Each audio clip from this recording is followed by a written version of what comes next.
There is not the slightest probability that the Constitution has a single bona fide supporter in the country. That is to say, there is not the slightest probability that there is a single man in the country who both understands what the Constitution really is and sincerely supports it for what it really is. The ostensible supporters of the Constitution, like the ostensible supporters of most other governments, are made up of three classes. That is, 1. Knaves, a numerous and active class, who see in the government an instrument which they can use for their own aggrandizement or wealth. 2. Dupes, a large class, no doubt, each of whom, because he is allowed one voice out of millions in deciding what he may do with his own person and his own property, and because he is permitted to have the same voice in robbing, enslaving, and murdering others, that others have in robbing, enslaving, and murdering himself, is stupid enough to imagine that he is a free man, a sovereign, that this is a free government, a government of equal rights, the best government on earth, and such like absurdities. 3. A class who have some appreciation of the evils of government, but either do not see how to get rid of them, or do not choose to so far sacrifice their private interests as to give themselves seriously and earnestly to the work of making a change. As all voting is secret by secret ballot, and as all secret governments are necessarily only secret bands of robbers, tyrants, and murderers, the general fact that our government is practically carried on by means of such voting only proves that there is among us a secret band of robbers, tyrants, and murderers, whose purpose is to rob, enslave, and so far as necessary to accomplish their purposes, murder the rest of the people. The simple fact of the existence of such a band does nothing towards proving that the people of the United States, or any one of them, voluntarily supports the Constitution. To take a man's property without his consent, and then to infer his consent because he attempts by voting to prevent that property from being used to his injury, is a very insufficient proof of his consent to support the Constitution. The payment of taxes being compulsory, of course, furnishes no evidence that anyone voluntarily supports the Constitution. 1. It is true that the theory of our Constitution is that all taxes are paid voluntarily, that our government is a mutual insurance company, voluntarily entered into by the people with each other, that each man makes a free and purely voluntary contract with all others who are party to the Constitution, to pay so much money for so much protection, the same as he does with any other insurance company, and that he is just as free not to be protected and not to pay tax as he is to pay a tax and be protected. But this theory of our government is wholly different from the practical fact. The fact is that the government, like a highwayman, says to a man, your money or your life. And many, if not most, taxes are paid under the compulsion of that threat.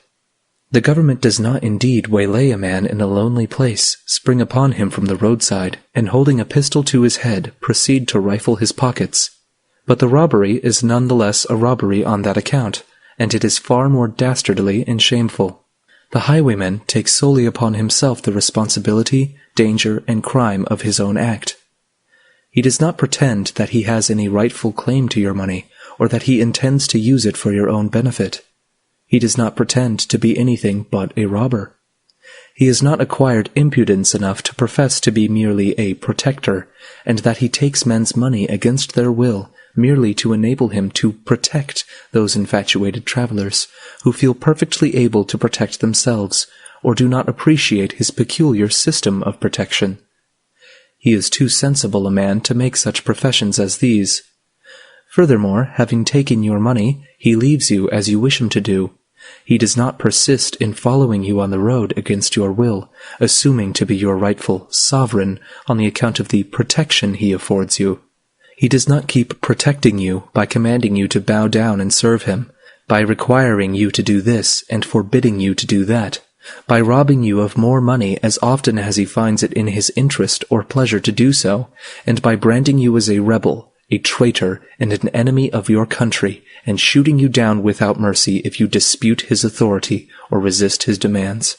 He is too much of a gentleman to be guilty of such impostures and insults and villainies as these.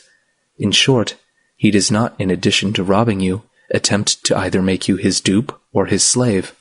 The proceedings of those robbers and murderers who call themselves the government are directly the opposite of these of the single highwaymen.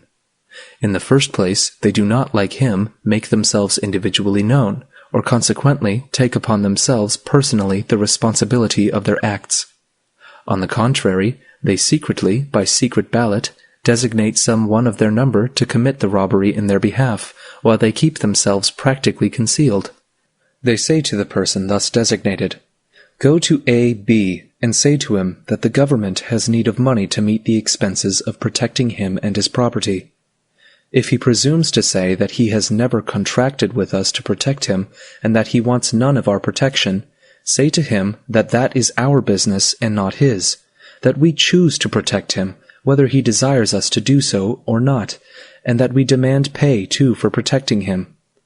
If he dares to inquire who the individuals are who have thus taken upon themselves the title of the government, and who assume to protect him, and demand payment of him without his ever having made any contract with them, say to him that that too is our business, and not his, that we do not choose to make ourselves individually known to him, that we have secretly, by secret ballot, appointed you our agent to give him notice of our demands, and if he complies with them, to give him, in our name, a receipt that will protect him against any similar demand for the present year. If he refuses to comply, seize and sell enough of his property to pay not only our demands, but all your own expenses and trouble besides. If he resists the seizure of his property, call upon the bystanders to help you. Doubtless some of them will prove to be members of our band.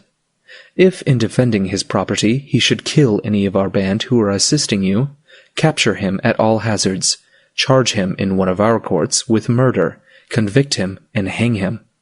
If he should call upon his neighbors, or any others who, like him, may be disposed to resist our demands, and they should come in large numbers to his assistance, cry out that they are all rebels and traitors, that our country is in danger. Call upon the commander of our hired murderers.